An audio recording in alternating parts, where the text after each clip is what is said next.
Hey everybody, welcome back to the podcast, episode 100 of the Noel Casler podcast. We made it, folks. 2 years worth of podcasts. Thanks for listening. Thanks for all the support, all the t-shirts you purchased, and all the kind comments. It's been a minute, but I'm back here and broke out the McAllister, one of my favorite guitars, as you've heard. Got a little band-aid on my forehead. That's why I'm wearing a hat. For those of you watching on YouTube, had a little cancer thing taken off my forehead last week, or yesterday rather. It's been a couple weeks I've been dealing with it, but it hurts. I can't raise my eyebrows, so I'm gonna not get excited, okay? I'm gonna try to do an hour of political talk without getting excited. Good luck. But I feel like we're in a period of overload, right? There's that term of flooding the zone. It kind of, it's akin to what Naomi Klein was writing about. I don't know if you ever read her book about like the shock doctrine and stuff.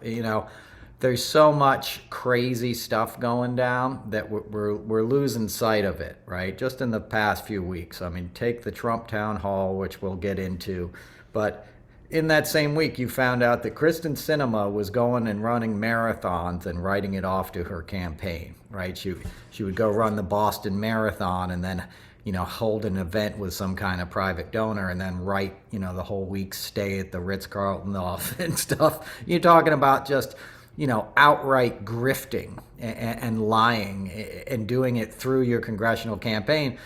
And it comes out and you don't even hear about it because so many other bad things are happening. And that's a chaos agent that we have amongst us in the Democrats. Just as we had the woman down in North Carolina who just voted with the legislator to have this draconian, abortion ban overriding their governor. So, that stuff is dangerous, and those sort of bad actor chaos agents are deeply implanted into the American political landscape at this point. And that's what terrifies me the most, because it's the ones you're not even thinking about, and the actions that, that are being taken at the local level, like Harris County, for example, in Texas. They passed a law that they don't have to honor the election results of Harris County. They did it through, a technical clause saying any county with more than 3 million people in it, which is Houston, right? It's the most populous place in Texas. So they don't outright say, because Houston is predominantly, has more immigrants and African Americans than the rest of our state, we're not going to honor their votes. But that's what they're going to do. And I think during the next election, it's going to be very scary when all that stuff comes at us at once. And I feel like we had a preview of that last week and this week. Even this morning, you had Marjorie Taylor Greene, offering articles of impeachment against Joe Biden and Secretary Mayorkas and Merrick Garland, just like a crazy stunt, at which she also took the time to say she felt threatened by Representative Bowman, Jamal Bowman, who's from Brooklyn, who calls these people out on their BS all the time in person because he's from Brooklyn. He's a smart, caring guy, former high school principal. He's caring about these issues the way most adults should, right? With the interest of protecting our children because they're getting slaughtered in schools. So he's calling out the hypocrites that pose with the AR-15s in their campaign ads. And Marjorie Taylor Greene was like, I feel threatened by him. He's a big, scary black guy.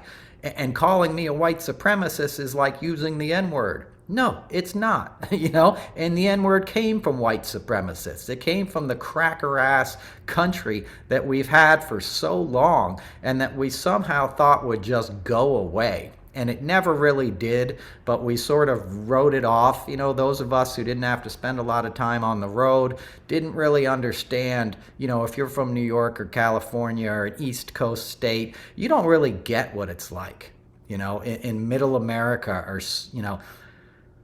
southern states. As I've said before on this podcast, like you go work in a venue and you spend time talking to like a white security guard backstage in Indiana or something, which I would do after the Obama election, and I could not believe how openly racist so many Americans were, white Americans. I mean, these guys would use the N-word to me, and I'd freak out. I'd be like, what are you doing? I was at his inauguration. I love President Obama. I hate racism. I hate backwards, ignorant people. I understand why you may be that way, because you've been fed a bunch of lies your whole life, but and your parents probably thought Reagan was some good guy, and you probably believed the BS that, African Americans are minorities or living large off of your tax dollars. It's simply not true. It's mostly white people that are getting welfare, right? It's mostly veterans that are getting SNAP program, food assistance. It's hardworking people, just like you, dude. So why are you trying to hate on them? Because you're getting manipulated from some billionaire who wants to put a conservative politician in your district because he knows he owns that guy. He knows when it comes down to a choice between putting in a new chemical plant that's going to poison your kids' water and doing the right thing, you're going to be too stupid to know what's up, because he waved a flag in front of you and said he'll protect your whites, your rights to own guns, and the whites Freudian slip, right? And go after, the welfare queens, right? As Reagan so, famously coined the term, speaking about a woman in Detroit. It was all lies. It was an elderly African-American woman, and that is what kick-started his surge in popularity in the Republican Party, and they've all followed the model ever since. Lee Atwater, who was a campaign strategist, real kind of dark arts guy, like a Rick Wilson type now. Rick Wilson's the guy who got Max Cleland kicked out of Congress, a Vietnam vet who'd lost his legs, who had to spend hours every day just getting ready to start his day, and was a brilliant legislator and served with honor, and he was replaced by Saxby Chambliss, a rich asshole who wanted the seat because big business wanted the seat, and they hired a mercenary like Rick Wilson, and he got him kicked out. And obviously, Rick went on to, fight against Trump as long as you gave him $60 million. Him and the rest of the Lincoln's Project, they ran their own kind of scam in the last election, and I know they became popular and have a lot of cool tweets, and I've interviewed Rick on a podcast. I got no beef with him, but, Steve Schmidt, these are the guys that engineered that stuff. Steve Schmidt's the guy who gave you that idiot who thought she could see Alaska, Russia from her home, her back porch or whatever she said. The guy that McCain picked, the girl that McCain picked. I can't even think of her goddamn name now, but you know who I'm talking about. She was like the archetype character for what we're seeing now. What was her name? Pretty, she looked like, what's her name on SNL? But, my point is, that's what they do. The strategist and the power base in the Republican Party, have dossiers on the kind of stuff that will affect conservative white Americans in the suburbs and the exurbs on a visceral level. And they play that game, that fear, that racism every time.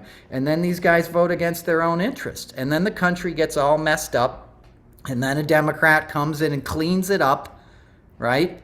But he can't clean everything up in 4 years or 8 years. So a lot of that stuff remains. And the things happen and things get bad. And then the Republicans are able to flip that, the bad stuff that happens back on the Democrats, even though their policies created it.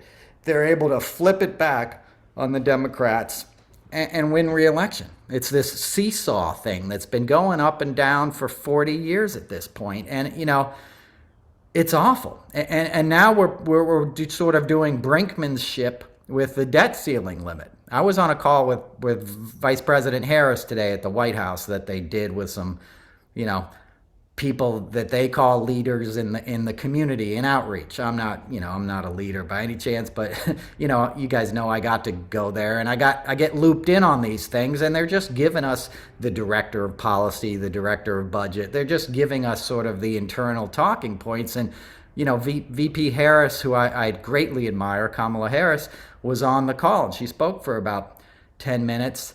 And it's staggering to think about what's going to happen if the GOP is allowed to not raise the debt ceiling, to default on our bills on January 6th or 1st. I don't know exactly when it is, but it's June, pardon me. See, I'm trying to, I was under the knife yesterday. They had to take this thing out twice. It's Mohs surgery. I'm sure some of you guys have had it, but it was a long day. So anyway, my point is, I don't think people realize how catastrophic it's going to be if we default on our debt. Your car payments, your mortgage, all that stuff becomes a lot more expensive. Banks get in trouble.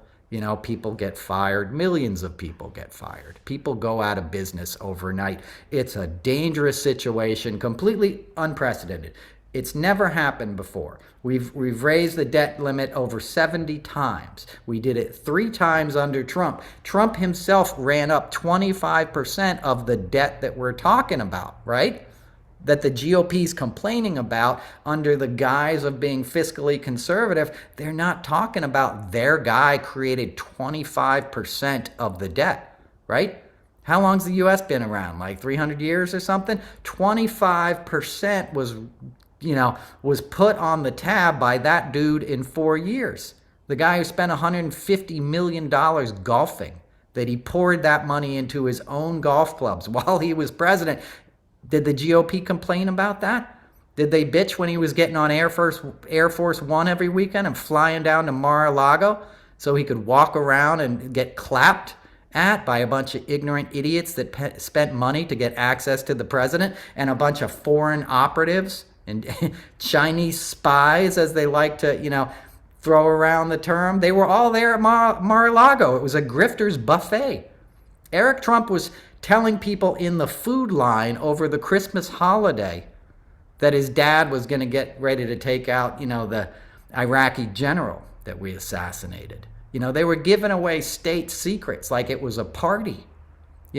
It's like if I got to go backstage somewhere and then told my buddies about it, like, hey man, you wouldn't believe what they had.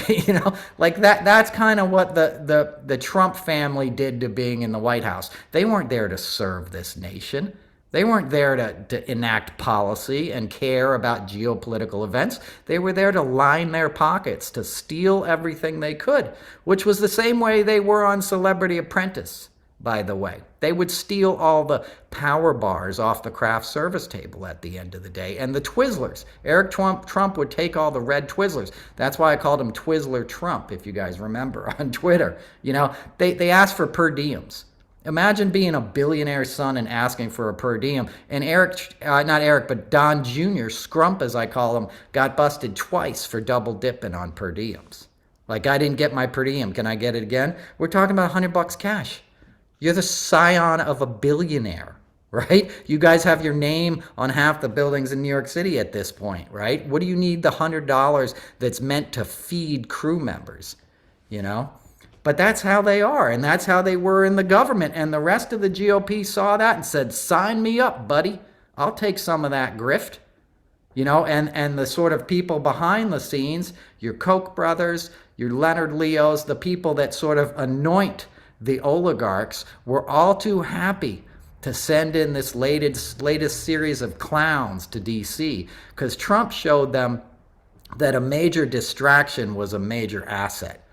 And I used to make this analogy about Trump.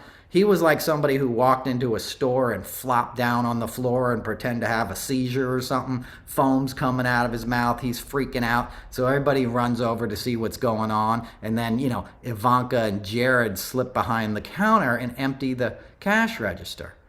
That's sort of the model of the GOP. That's what they're doing. It's like, hey, look at Nancy Mace. Look at MTG. Look at Bobo. Look at Clay Higgins, who manhandled a kid yesterday on the Capitol grounds. I don't know if you saw the video, but he's pushing this kid physically, assault and battery. The kid could make a case for it. He's a member of Congress. He's putting his hands, on some kid, some child journalist. He's like 20-something, like not a kid, but a young man, obviously, and not somebody that a grown-ass adult should be putting his hands on, especially adult with the title of representative, U.S. representative behind his name.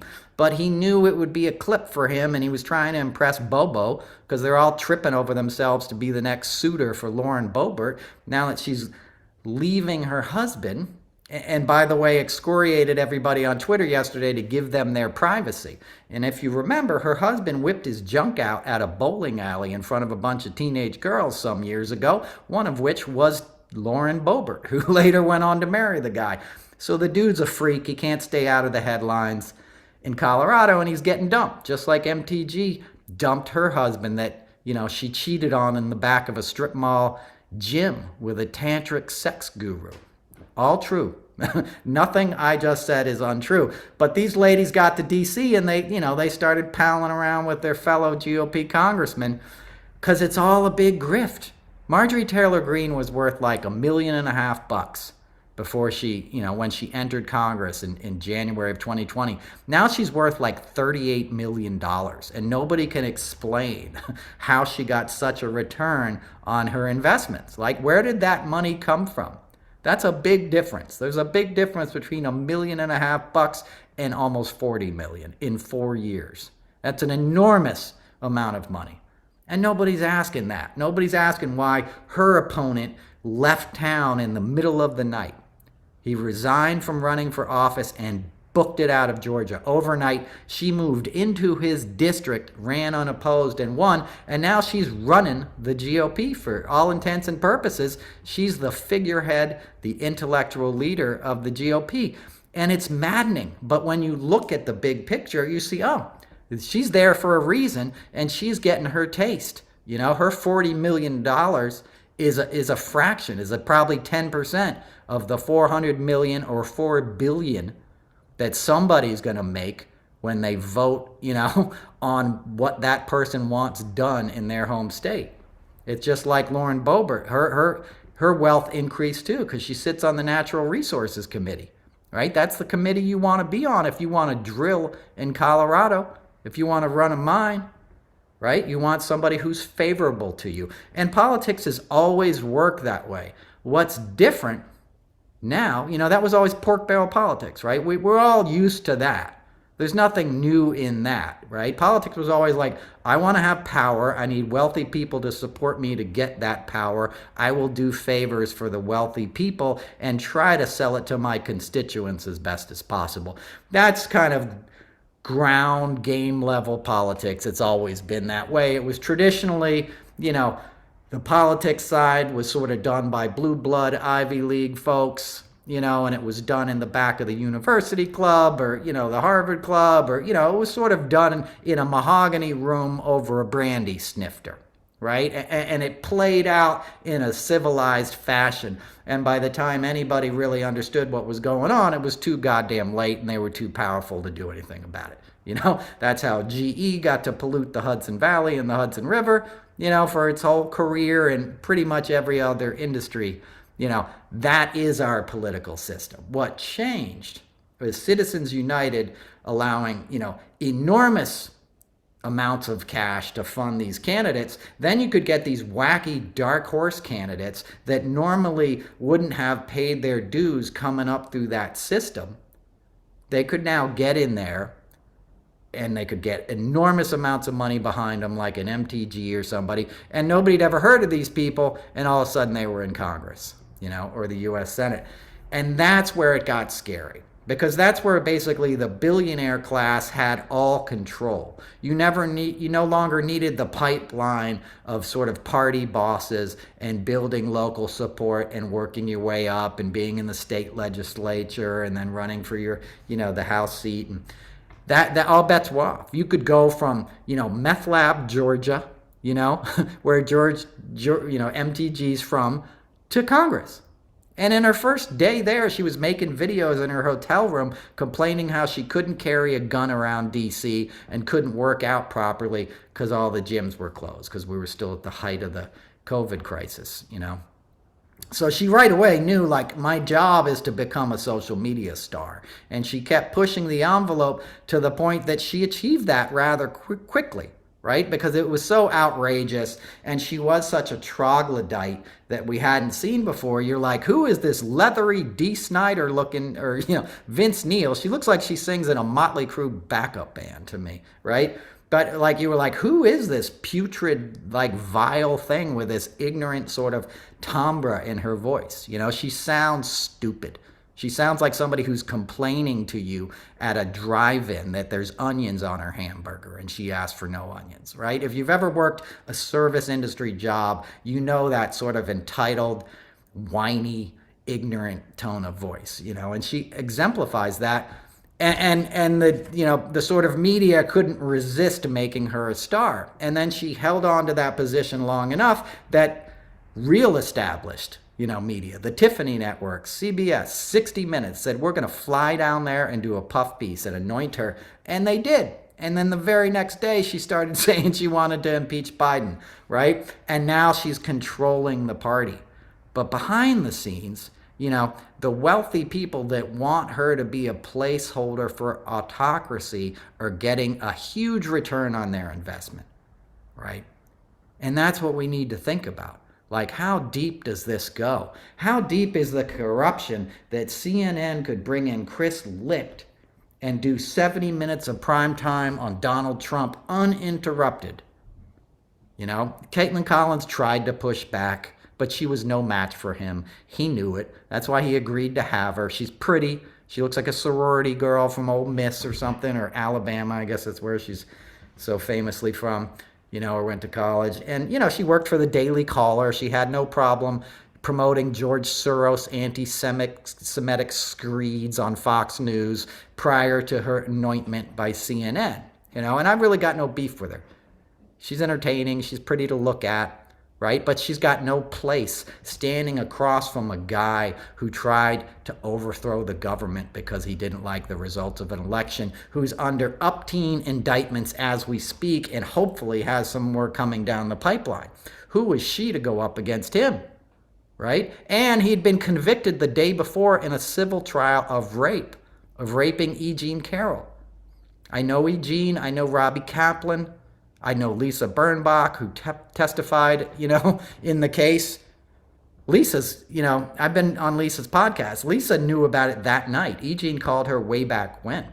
Lisa wrote the piece for Vanity Fair, I believe, back in the 90s. If you've ever seen the picture of Ivanka sitting on Trump's lap in front of the fountain, it's really unseemly. She's got a mini skirt on. She's sitting on her daddy's lap. It's a really gross picture.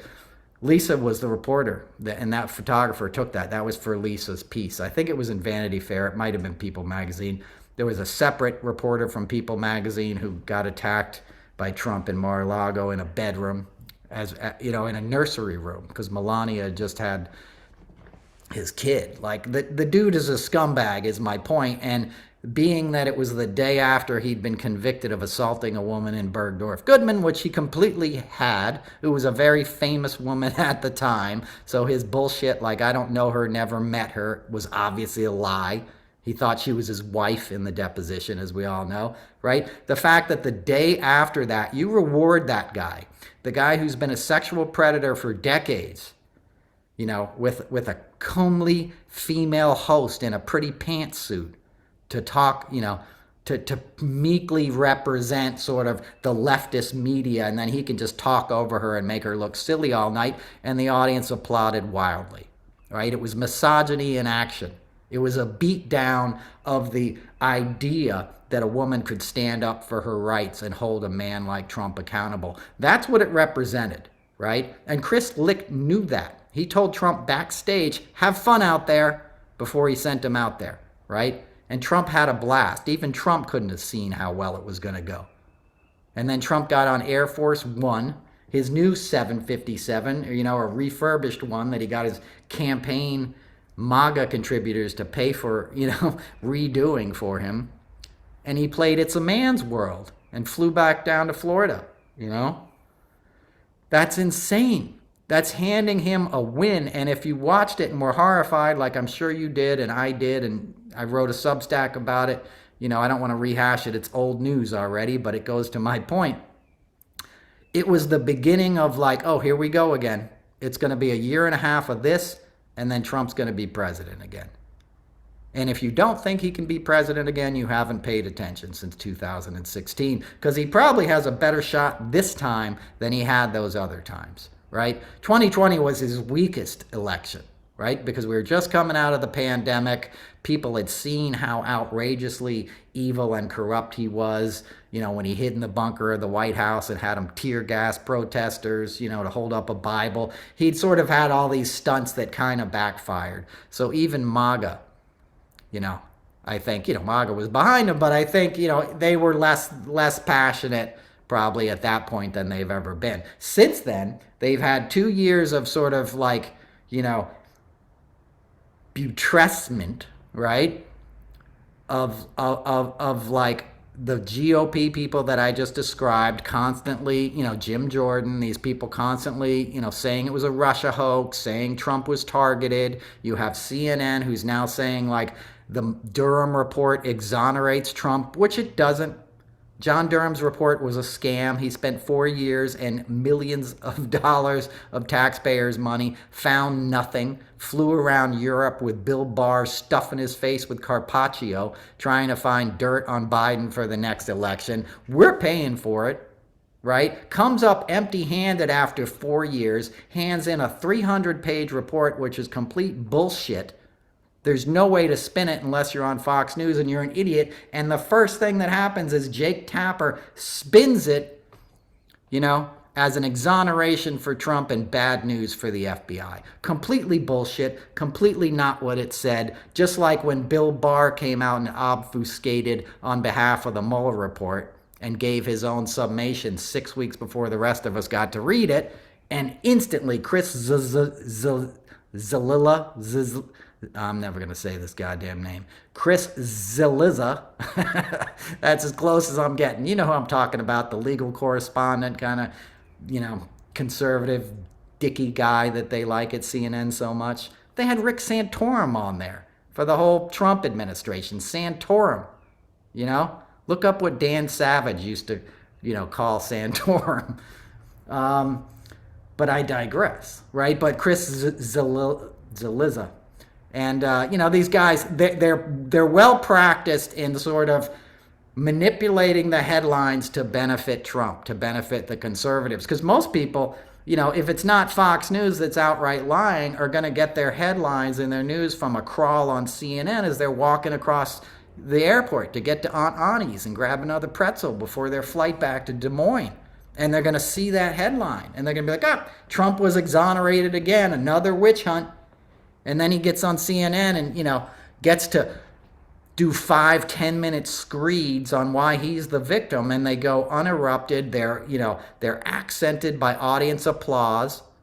And from a technical level, even that audio was sweetened, mean pumped up with compressors and stuff, so it sounds really loud and jumps through your TV screens. That's not how an audience sound really sounds. Like you have mics in the audience and it's like room tone, and you have to really pump it up if you want it to be exciting at home. It's called a sweetener. It's actually an audio roll on a live show. So like if you're watching the Tonys or the Kennedy Center Honors, there's a guy whose job it is to just take that signal from the audience and make it pop in the mix as much as possible. And that's what was happening on that CNN show. And what that does is it gives you a psychological feeling when you're watching it. Like, he just scored a point. He just scored a point. And that's what it would have been like. If you were partial to Trump, you know, you probably aren't open to hearing any new news. But to say you were on the fence and you watched that thing, you would have a visceral sense of the audience clapping and laughing that this guy's telling the truth. Oh, he must have won that point, because you barely heard Caitlyn trying to stop him, and she made the mistake of moving on. You can't move on. That's the mistake we're making as a country in many ways. We keep moving on, right? If Biden's done anything wrong, it was sort of like the idea to have business as usual and put Merrick Garland in there and not really go hard on what had just happened, try to get back to people trusting the government. That ship has sailed. We were in a new world. You should have put Sally Yates in there, or somebody who was going to go in and be like, hey, if you were appointed during Trump's administration, raise your hand, okay? Get your shit and get out of the building. When I sort this all out, you can come back. But you're not staying. Chris Wray ain't staying. He was appointed by Trump, right? Now Trump's attacking him and the FBI. That's why you don't leave him there. Because even the people that you think were legit, like career people, were put there for a reason by Trump. And he'll use them on either side of the coin. They'll be an asset to him until they are not. And then he'll turn on them. And by leaving them in there, you allow him to do that. It's like an unexploded ordnance, You got to go in there with a sweeper, with a minesweeper, and get it out of there and clear the field and stay off it for a while, lest anything else blow up. But that's not what we did. We don't even know who bombed, who put the pipe bombs on the Capitol on January 5th, the night before. MTG obviously matches the description in the video we've all seen. Same gait, same shoes. She's tweeted some things which I called her on years ago, where she had said, I forget exactly, like who had put the pipe bombs there on January 5th, and they were only discovered on January 6th. So she was sort of revealing that she had some inside information. We never learned why Lauren Boebert was given private tours, why all these others were, right? We were sort of like, hey, we're going to move on now. And, Biden and Harris have done a great job of passing wonderful legislation. The infrastructure bill, right? The interest, the Inflation Reduction Act. All these kind of things put our economy back on course. We have the lowest unemployment we've had for Black Americans.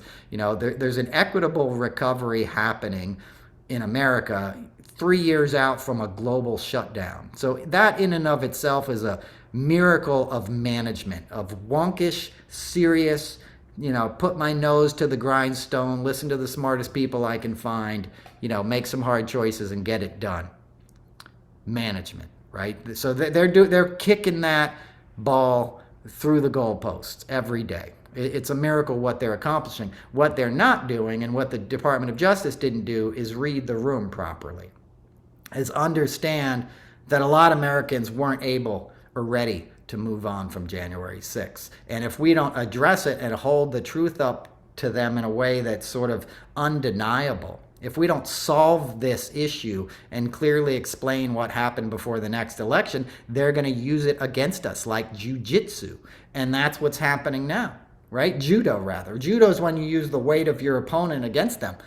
That's sort of what's happening when Trump is like, hey, these guys are heroes that are being held in D.C. jails for attacking the Capitol. They're being mistreated. They're being horribly, punished for just being patriots and good-hearted people. And he was getting claps for that. He said he would pardon them.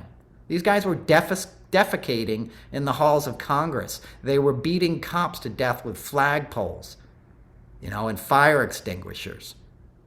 They were trying to find Nancy Pelosi and AOC so they could kill them, let alone Trump's own vice president, who they wanted to hang, who's always wanted to be hung and never was, and missed his opportunity. But, Trump's able to spin that. Trump's a master of that. He has oppositional defiance disorder. Anything you say to him, he's got to say the opposite. And that's actually serving him in this political realm, because his base, let's face it, these guys are dumbasses. They're so ginned up on hatred at this point, they don't care. All they want is the red meat of liberals are bad. LGBTQ people are grooming my kids. Democrats are trying to take my guns. It's the same pablum over and over, and they eat it up, right? Because it plays into the world that they're living in, that their entire culture defines. As I've been trying to say every week, drive through a city uptown, a town upstate here in New York. The streets are lined with, these are our veterans on flagpoles. We didn't used to do that. You know, that's not a diss on the veterans, but you didn't used to sort of have these pictures, you know, that are like of the person on the flagpole with a flag. You know, it's meant to give you the image, this is a conservative patriot town. You know, this is a pro-cop town. This is a pro-military town. And who co-opts that ideology and iconography, right? The Republicans. Because then when it's time to run, they say, hey, the Dems are weak on vets. The Dems are weak on crime. Vote for me. And what happens is the opposite, right? The GOP is the ones who are trying to cut veterans' benefits right now. That's the only thing they're offering to do. McCarthy, besides putting in, you know, more work requirements on SNAP and stuff, which, by the way, was done under Clinton. They've always been there. They were a dumb idea when he tried to do it. They're an even dumber idea now. If you need help, you should get help. You don't have to go out and work a few hours a week for your health care or the food you need to feed your kids. Take that time and work on yourself, you know? You don't have to go do some stupid thing, sweeping a floor somewhere. Nobody needs that. You know, you need to feed people. You need a minimum basic income in this country if you're born in it. And if you don't think that's right, you don't understand how much you're paying for not having that. If you think you care about crime and all these issues, try addressing the things that cause the crime. Try addressing the inequality and the injustice that African Americans face, that poor people face of all colors. Right? You know, address the mental health issues and the addiction and all the healthcare issues and violence and all the stuff that stems out of trauma. And it's traumatic being poor. It's not easy. It's not some country song where we didn't have much, but we were growing some carrots in the backyard and daddy shot a squirrel and we all sang around the dinner table. That ain't what being poor is like in America. You're not going to subsist off of the land, you know? You're going to get preyed upon. You're going to go cash your check and somebody's going to take 10% of it just to cash it because you don't have a bank account. You know, you're going to get punished for being poor because nobody wants to go after the rich because the rich pick the leaders. They pick the politicians. You're not going to look at them. It came out this week that the IRS audits black people at a higher rate than white people. Now, black Americans don't have an outsized, you know, chunk of the wealth in this country. I don't think anybody would argue that, right? So why are they getting the outsized, you know, amount of audits? They're still a minority in terms of population. Why are they getting audited more than anybody else? Because the IRS is going to pick on people that they feel like won't punch back. You know, the federal government under conservative leadership, you know, is picking on people that they should be helping because it appeals to the base. The meanness appeals to the base. That's why everything is trolling. Everything is snark. And that's what Trump was exemplifying in that town hall. It was just like a snark fest. And people loved it. And that's what I think the heart of the matter is. And that's what scared me the most, is that Trump is a, you know, MAGA is a cult right now, right? It's a cult of personality. Right? It's all run under Trump's personality. And what we saw in that CNN debate was Trump's personality. You know, it was like a reintroduction of here's the guy in his public form doing what he does best. And people are like, yeah, give me some more of that. I miss this guy. You know, and she wasn't armed with any facts to call him on anything. When they talked about the debt ceiling, she should have said they raised it 3 times under you and you contributed 25%. You know, of the national debt. What do you say about that? She meekly said, what do you know, you wouldn't say that if you were president, or you didn't say that when you were president. And he goes, yeah, but I'm not president anymore. Wink, wink. And the audience loved it. Ha ha, no responsibility, being an asshole. That's our guy. That big fat orange guy in the diaper. Need to get him back in D.C. so he can go golfing again. You know?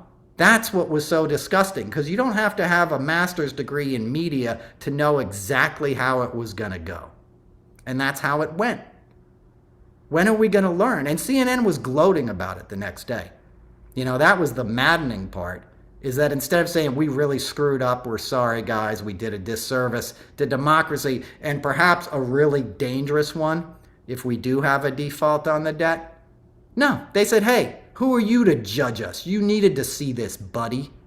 You know, Anderson Cooper, a socialite, you know, who at one time was, you know, a decent kind of people's journalist, right? That's what he was famous for, is going to Cambodia, and he did a great job during Katrina, you know. He made his bones doing good stuff. I like the guy. I worked on CNN Heroes from the time it was, you know, from its inception until I think 2018. I quit when they bailed on Kathy Griffin. I went back one other time as a favor to a friend, but, you know, last time I was there, Carson has like a handler for his dog. You know, like he turned into total diva guy. And, you know, I'm glad he's got kids now. As I said, you know, I got no problem with Anderson or who he is beyond like, what are you lecturing us for about living in a silo, bro? You live in a firehouse, man. You have a whole townhouse in the village. You know, you have more money than God, and you've always had that. Your mom is Gloria Vanderbilt, bro. Your family is one of the original, you know, industrialists, right? Half of Carnegie Hill is your great-grandfather's old mansions, you know? So you grew up in limestone and prep schools, you know?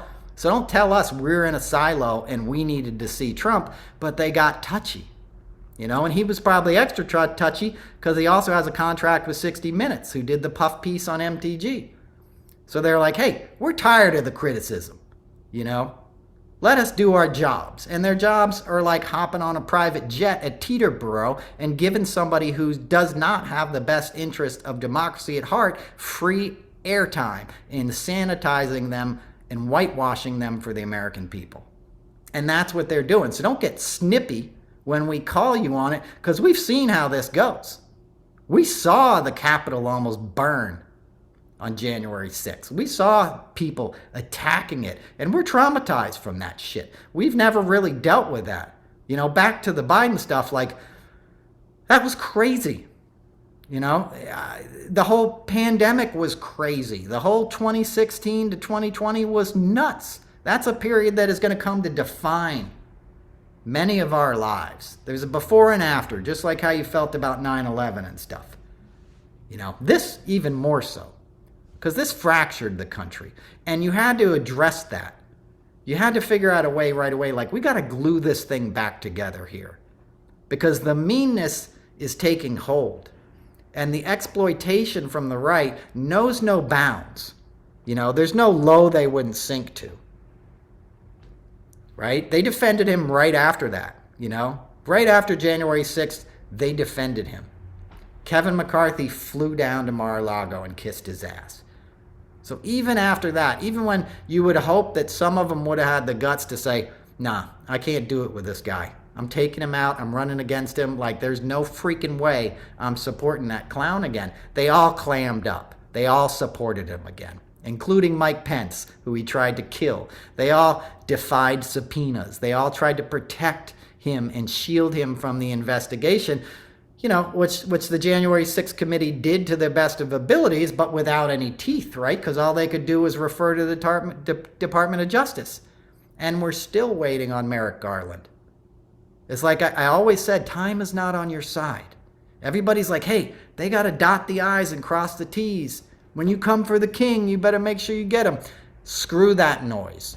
If you can't find something Trump did illegal right now to charge him with, what good is it? Because you're giving him the opportunity to get back into power. CNN's giving him the town hall. He'll take the rest of the goddamn country before you know it. And if they do default on the debt, God help us. And he basically told them that night, Trump did, these are your marching orders. You need to default on this thing. You know, that was very clearly in his mind and probably an objective of the evening for him. And that's terrifying, right? Because if they do that, as I said before, calamity that will, you know, be on par of what we saw in 2020 when the markets all went crazy at the beginning of the pandemic, right? We won't have the health aspect of it, but the economic stuff is what really freaks people out anyway. People will start shooting you, you know, over a loaf of bread in this country. You know, we saw that, right?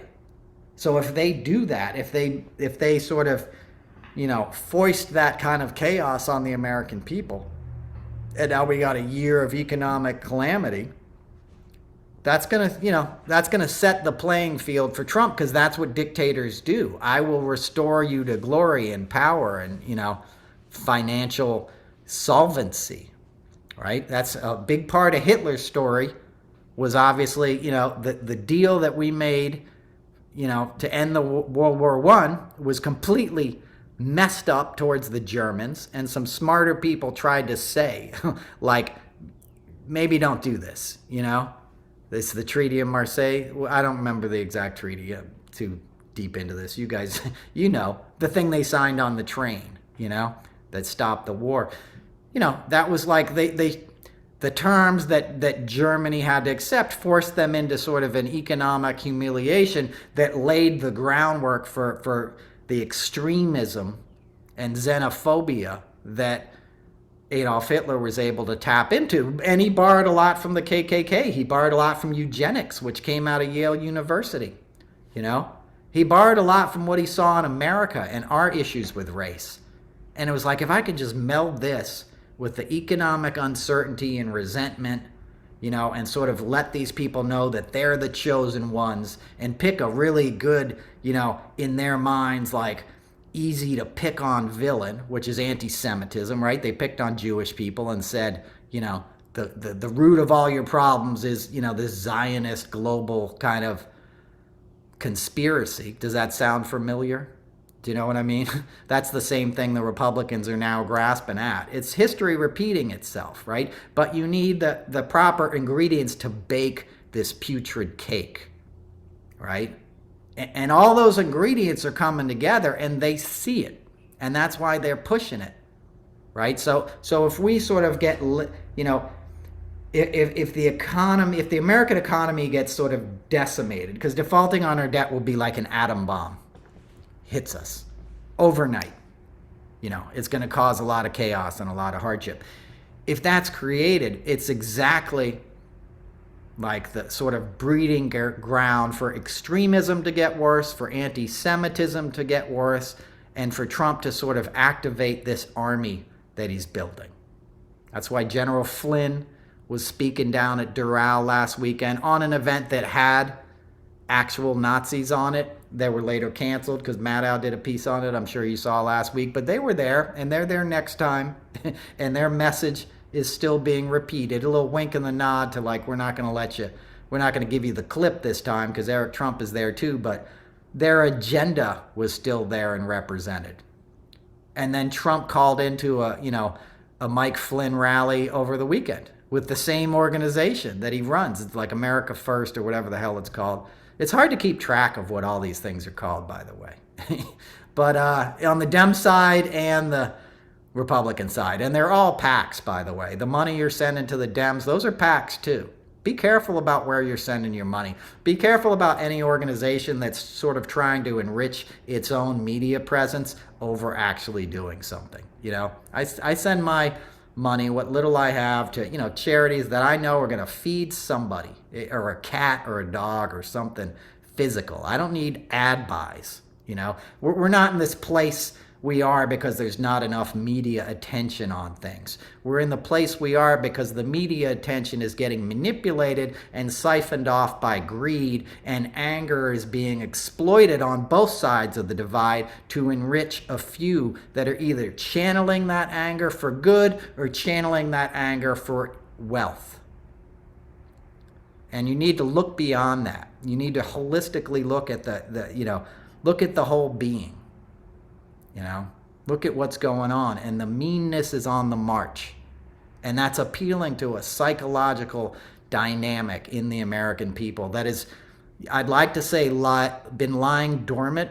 I can only speak about my own life. In New York, it was different in the 80s. New York was always obviously very sort of kind of racially charged place, to put it mildly, right? You had Howard Beach, you had all these famous things in the 80s, but you didn't have people like in upstate New York where I live, like flying MAGA flags, and the Blue Lives Matter crap on their cars, and this like, I'm gonna get them before they get me attitude of arming up and military weapons. All of this crap is new, and the world hasn't seen it before, and it's all being sort of like exacerbated by social media. As I've said before, Hitler didn't have YouTube channels. You know, he didn't have podcasts. He didn't have all these other ways to spread this bile, but the GOP has it, you know? And they have infrastructure because they have all these billionaires, you know, pumping tons of money. They own the Supreme Court, essentially, right? There's 9 justices. They got 6 of them. You know, so we're in uncharted territory, and how we proceed has to be very specific and infused with an awareness of what we're really facing. Not just more outrage, but real tactical, like, this is what's going down. This is what we need to pay attention for. Because my fear, and as I said at the top of this thing, like flooding the zone, all this stuff starts to slip past you and you become exhausted. Especially in the face of the human tragedies, the shootings, right? The shootings are the reason I haven't been able to do this podcast properly for the last month or so, because it's like I can't talk about it for an hour, and I can't not talk about it. Do you know what I'm saying? So I can only talk about it when I feel like I'm not going to add to the pain and the negativity. But, you know, it's scary. So when those stories eat up a few days, not eat up, that's not the right term. When those stories rightly dominate a few days of coverage and then get sort of washed out back into this sea, you have to think about the effect that has on you as a person, you know. The shooting in Allen, Texas, we saw babies murdered. You know, people were sharing those videos thinking they were doing the right thing. They were not. It's not your child. You don't have the right to share that video. You know, you're only adding to the trauma by doing that. I understand your intention in doing it. I would not do that. I don't think anybody needs to see that. I think the people you think you're affecting by showing that don't care, and at worst will be titillated by it. Nobody buys an AR-15 because they're not sure what it does to the human body. They're buying it specifically for what it does to the human body. And they have a political party saying it's your right to do that to anybody you want, especially blacks and immigrants or gays, to use their terms, you know? That's what we're facing, you know? People aren't, you know, they're trying to get a bloodthirsty kind of like attitude in the American people, and they're trying to get like, here's the bone we're going to throw you guys, you know, the common guys. It's going to be okay for you to take out a black guy if you feel threatened, if you need to. That's why they're celebrating this Daniel Perry or Penny or whatever the hell his name is. The guy in Texas who ran into the protesters is Daniel Perry. The guy who said, I'm going to go out and kill me some Black Lives Matters protesters, and then rode his car into them and murdered one of them. That guy was Daniel Perry. I think it's Daniel Penny who strangled, you know, Jordan Neely. I hope I'm getting the name right. There's a lot going on in my head right now. On the subway, the Michael Jackson performer. I've seen that guy perform dozens of times. That guy was a fixture on New York City subways. He was in Times Square. He did an awesome Michael Jackson. And I worked with Michael Jackson twice, you know, if not more times, but on the VMAs and in the Rock and Roll Hall of Fame induction, you know. So like that guy was a character and a performer, and he brought vibrancy and artistic kind of life to New York City, and then fell on hard times and was unhoused and mentally in anguish and was expressing that pain on a subway, which is like becomes your living room if you're unhoused in New York City. And homeboy from Long Island decided to sneak up behind him and put him in a chokehold and end his life. And he's going to get charged with manslaughter, as he should, right? But now that guy's a hero. Ron DeSantis jumped in the fray, used a George Soros smear, and sent out a text and said, raise money for this guy. And they raised $2 million for him over the weekend, right? Because they're going to lift him up, because that's the incentive. Hey, the common man can kill people under the GOP, and we got your back. That's why that little fat kid, you know, no offense, we all struggle with weight. What's his name? The little chubby little high school kid. I can't even think of his name. I don't even want his name in my brain, but you know him, Kyle Rittenhouse, right? That's why that little punk weasel became a celebrity in the GOP. The guy hadn't lost his baby fat. I'm not trying to fat shame or anything, trust me. I'm just, I'm pissed off. I'm pissed off because I can see it happening. You can see it happening too. They're making heroes out of these guys. And that's what they'll give the common man. You can kill somebody and it'll be okay as long as it's not one of our own. You know what I'm saying? That's what they gave them after the Civil War. Hey, yeah, you might have lost the war, but lynch all you want. Pack a lunch. Show up on Sunday with the wife and kids. Ain't nobody going to hold you accountable. And that's what happened. Forever. For hundreds of years. And it's still happening. It's coming back. And they're trying to bring it back. That's what MAGA is. Bring us back to our worst instincts as a country. Where ignorant white folks can mistreat those that they view as less than them or those who have a more precarious position in our society than they themselves do. Which is the ultimate scam, right? Because the rich guys are controlling everything. The dudes who were fighting in the Civil War were like poor Southern farmhands and stuff. They were getting sent into battle by dudes who went to West Point and had gold bayonets and shit and grew up in privilege. They weren't growing up in, Turkey Taint, Arkansas, right? But it was the Turkey Taint boys who they told to march across a field in Pennsylvania into sudden death, right? And the rest of the guys go back and strategize and, drink whiskey. They're protecting wealth. That's a lot of what the political, scene in our country has always been about. Give the exploited an enemy so they don't see who's exploiting them. That's the formula. And now that formula is infused with social media. It's infused with sort of trolls, unlike anything we've ever seen before, and people are getting off on that. And you can see the people out there in your lives. You see the guy who's less likely to let somebody in traffic and beeps at him or moves aggressively or, steps on his gas with his muffler pipe sounding like the blitzkrieg's coming to town. We're getting off on broken meanness. Silence is under assault. Nobody has peace anymore. I went out on Mother's Day and I was eating at a place by Connecticut, like a restaurant, bar and grill kind of thing, right across from the Long Island Sound. Beautiful, Sunday morning, beautiful little town. And like every other car that came by this place was jacked up, had the loud pipes, or it was somebody's motorcycle that was, it sounded like the freaking space shuttle taking off. I know loud pipes save lives. You don't need them that loud. You know what that does to babies and pets and you and me? Just that assault on our senses. Going to New York City now, I was there obviously yesterday, man. I couldn't even walk down York Avenue. Like the traffic and the soot is so bad. There's so many issues, industrialized issues that are going untreated, unremarked upon, that are beating us down on a psychic, cellular level. And it all takes its toll. And we have to come to a place of peace. You can't just ignore it. You can't just let it happen. You have to fight about it, but you have to be aware of it. We're getting past our beingness, right?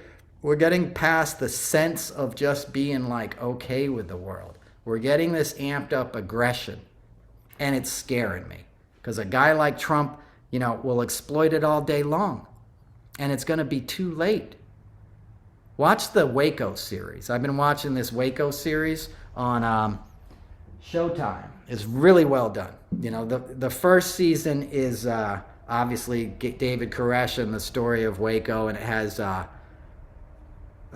is it E. Jean Smith, right? The great actress from Secession. Wonderful actress. I hope I got her name. J. Cameron Smith. I'm sorry, I was thinking E. Jean Carroll. J. Cameron Smith. We follow each other on Twitter.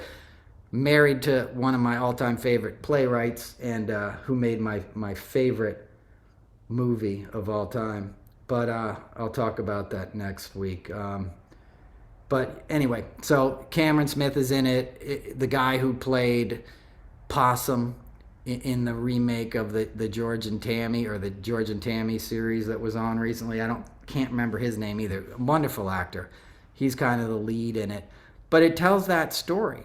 It tells the story of sort of the obvious screw up by the government and the Justice Department at Waco and the ATF, and the murdering all these people.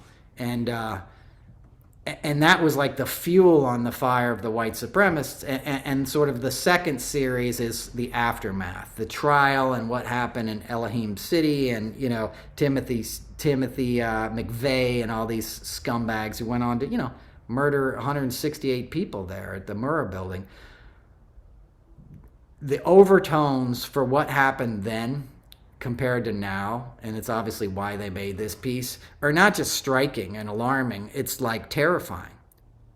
Because now there's like 538 groups of the kind of group that carried out the attacks in Oklahoma City, right? Then there wasn't that many. And that's, by the way, why FBI leaders and stuff have been saying forever the greatest threat to America is white supremacists. That's why, Biden said it at Howard University over the weekend. It's a real threat, and it's metastasized. And they're out there, man. So a civil war isn't going to be like, what I was just talking about. It ain't going to be two armies facing off with each other. It's going to be like a guerrilla war. It's going to be, we blow up a Planned Parenthood center. We blow up this or that. We terrorize people. We shoot up a mall of immigrants, which the white supremacist guy did in Allen, Texas. And immediately the conservative media and Marjorie Taylor Greene tried to say he was Hispanic and had gang tattoos. Yeah, he had gang tattoos. He had a freaking swastika on his chest and an SS symbol. Same gang you belong to. Right, Marjorie? But they tried to sell it because it was embarrassing to them, and the Texas governor tried to cover it up. And now you don't hear about it. They were successful, right? It didn't really stay long in the news cycle. They didn't have press conferences. They followed the Uvalde model, and we're at like a year right now, as you're probably listening to this. It's in the next day or so, or just happened, from that tragedy.